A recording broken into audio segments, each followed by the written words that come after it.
Vamos a hablar de circuitos RC de corriente directa.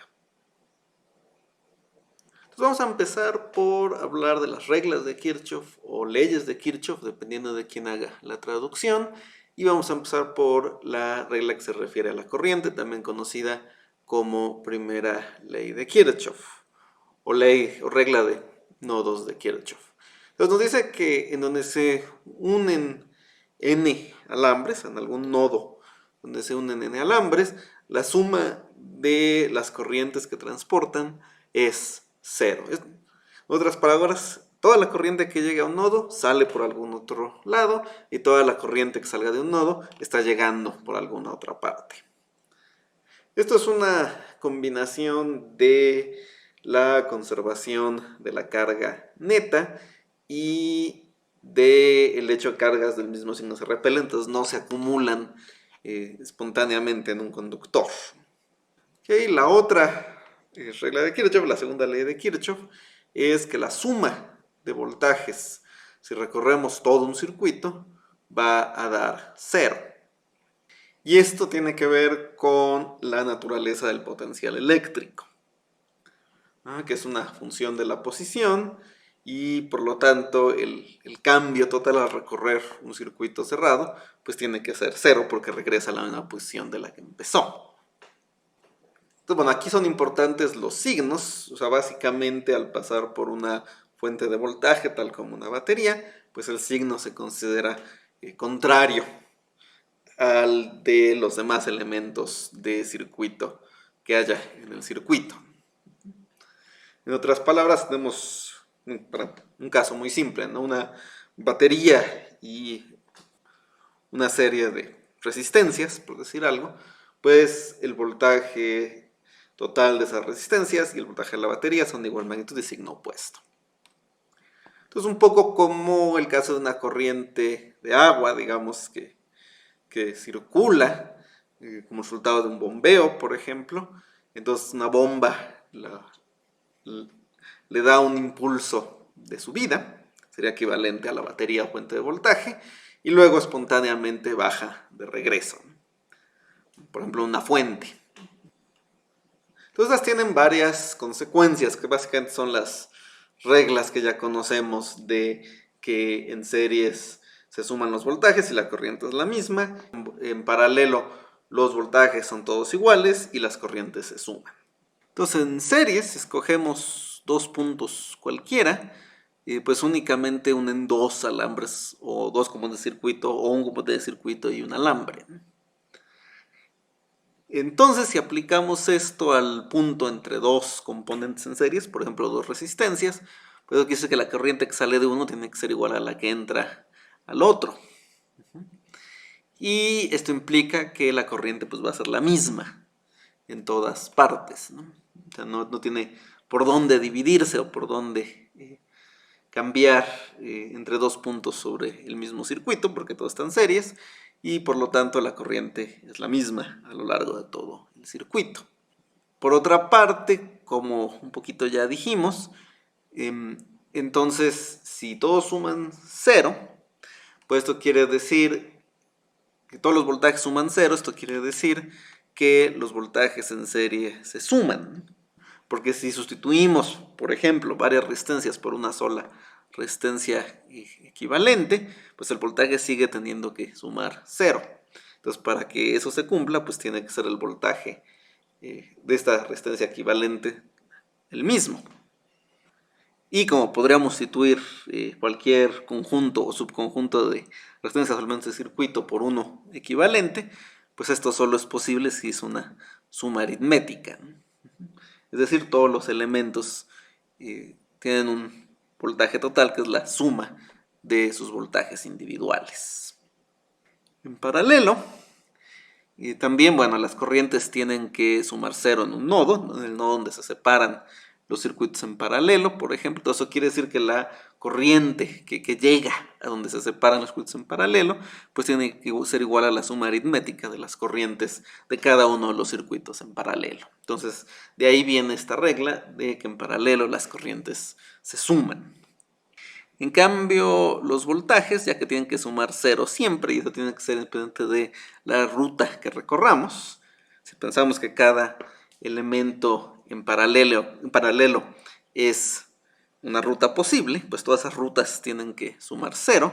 Entonces el pedazo en paralelo tiene que tener el mismo voltaje en todos los casos y por lo tanto los voltajes en paralelo son todos iguales entre sí. Entonces básicamente estas reglas que conocemos de corriente y voltaje en serie y en paralelo son una consecuencia de las reglas de Kirchhoff. Y ahora vamos a aplicarlo específicamente a circuitos RC en series. Entonces un ejemplo relativamente sencillo, que tenemos alguna fuente de voltaje como una batería, un switch, una resistencia y un capacitor. Vamos a suponer, digamos, que el capacitor está descargado inicialmente y tomamos el tiempo a partir de que cerramos el switch. Y la pregunta es entonces, pues, ¿qué sucede con este circuito? Bueno, entonces el voltaje a través de la resistencia más el voltaje a través del capacitor tienen que sumar el voltaje que proporciona la fuente de voltaje, ¿no? Que vamos a llamarle V sub 0. Entonces tenemos V sub 0 es igual al voltaje de la resistencia más el del capacitor. Y podemos sustituir estas cantidades. En el primer caso, pues con la ley de Ohm, la corriente por R. Y en el segundo caso, bueno, el voltaje a través del capacitor va a ser su carga entre la capacitancia, y esa carga la encontramos mediante integración. Entonces lo que se muestra en la ecuación 3. Y podemos diferenciar todo. Entonces obviamente la derivada de B sub 0 es 0. Y hacer la derivada de la integral de la corriente, pues nos da la corriente. Entonces tenemos lo que se muestra en la ecuación 4, dividiendo todo entre la resistencia y intercambiándola de izquierdo y derecho, pues tenemos esta ecuación de que la derivada de la corriente corresponde al tiempo, más 1 sobre RC por la corriente tiene que dar 0. Esto es básicamente una ecuación diferencial. Entonces podemos simplificarla ligeramente haciendo esta sustitución de tau igual a RC. Y es importante notar que esta constante, tiene unidades de tiempo. Entonces sale naturalmente de las propiedades del circuito, sale esta constante con unidades de tiempo, que es simplemente la resistencia por la capacitancia. Entonces, bueno, por métodos matemáticos convencionales podemos resolver esta ecuación y obtener que la corriente va a ser I sub 0, que es una constante de integración, por la exponencial de menos t entre RC, o lo que es lo mismo, I sub 0 por la exponencial de menos t entre tau. Okay, entonces para encontrar esta constante de integración usamos el hecho de que el voltaje inicial a través de la resistencia es V sub 0. Si el capacitor está descargado inicialmente, pues inicialmente entonces su voltaje es de 0. Acuérdense que están relacionados el voltaje y la capacitancia y la carga. Entonces si está descargado, por lo tanto su voltaje inicial es 0. Entonces todo el voltaje está a través de la resistencia. Entonces el voltaje a través de sub 0. Entonces por ley de Ohm encontramos que la corriente inicial es V sub 0 entre R. Y pues también por las reglas de Kirchhoff sabemos que entonces la corriente a través del capacitor pues es la misma, ¿no?, que a través de la resistencia. Entonces nos da esta relación, ¿no?, de la ecuación 8. Eso sería, digamos, la corriente del capacitor y por lo tanto, bueno, de todo el circuito, ¿no?, ya que está todo en series. Para encontrar la carga del capacitor, pues simplemente es una integral que nos da lo que se muestra en la ecuación 9, donde Q sub 0 es una constante de integración que depende de las condiciones específicas del problema.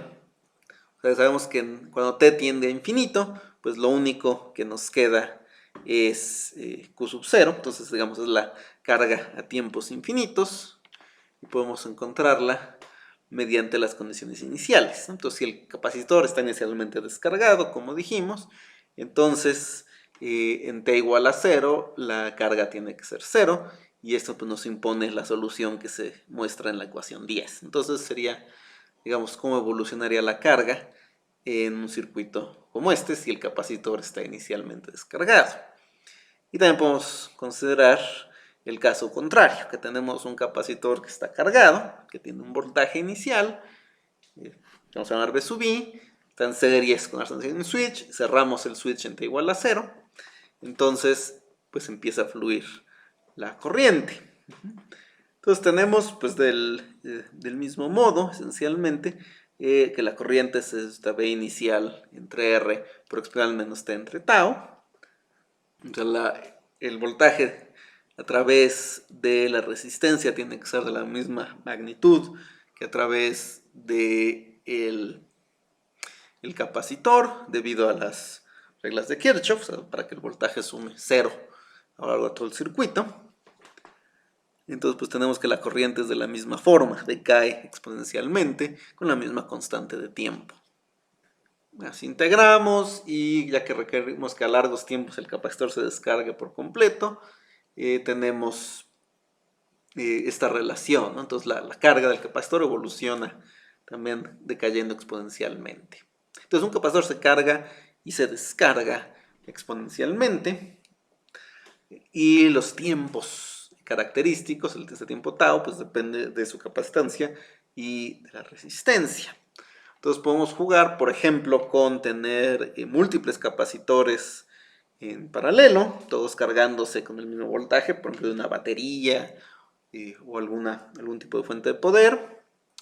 Y una vez cargados, pues abrimos el switch, aislamos la batería o fuente de voltaje y cerramos otro circuito en el que se descarguen todos los capacitores, se suman sus corrientes y tenemos una descarga con una corriente muy grande que dura poco. Y digamos, podemos meter aquí resistencias variables, etcétera, ¿no? O sea, podemos controlar las propiedades y las características de este tipo de circuitos, y esto nos permite, digamos, cargar con un voltaje relativamente modesto un sistema de capacitores y usarlo para producir una descarga grande de corriente de corta duración. Entonces, digamos, de los principales usos de los capacitores en circuitos de corriente directa, ¿no? También se utilizan en circuitos de corriente alterna, y ahí entran pues varias cuestiones relacionadas con el uso de filtros que dependen de la frecuencia, etc. No nos vamos a meter realmente en circuitos de corriente alterna, pero también se usan capacitores, y pues también tenemos que basarnos en ecuaciones diferenciales